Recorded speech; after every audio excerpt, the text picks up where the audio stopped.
What is your favorite success story? Hiring each and every one of you.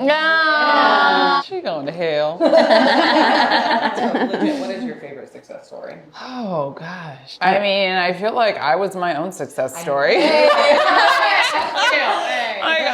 I'm a full-time realtor and had been renting for the first, 8 years of my career. So to be in a position and to experience the buyer's experience using our preferred lender and having the support of the team. And yeah, it's pretty dope. I'd like to thank me. Yeah, oh my gosh. Well, I think mine is these renters. They ran me absolutely ragged. I have blown my commission, but they are not going to be homeless. Sometimes people just need some help. My hope is that they'll get their shit together and never do this shit again. So she worked pro bono, basically. I said to them, all I want you to do is think of me when you're ready to buy, and also tell everybody when you you're know. an agent. So I think that's my favorite one. There's maybe 500 when the check comes in. I don't know. If you look at Jen's Done track some record, dirty like jobs. in the same thing with me. Like one of my very first success stories was dealing with somebody with challenging credit. Like it involved getting letters written and me doing personal vouching because I knew them. So we all do it because like, you get so invested in something. At this point, you're like, I'm not going to lose. Well, like, that's we're gonna exactly get what I was. Yeah. Yeah, I think for me it was the buyers that I had in Fredericksburg. It's got to be like 2 years ago. They didn't have enough money for a home inspection or anything, but with 100% financing,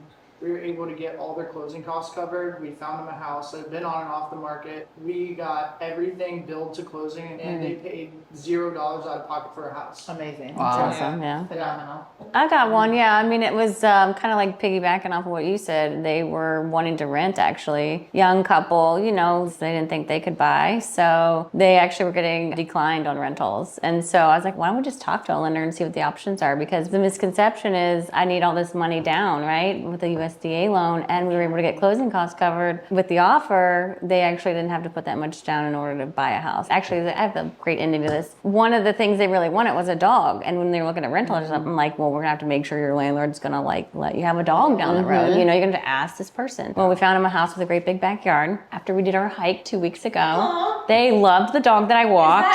They loved the dog I walked. Unfortunately, they did not let them get that dog, but they went and they adopted a dog last weekend.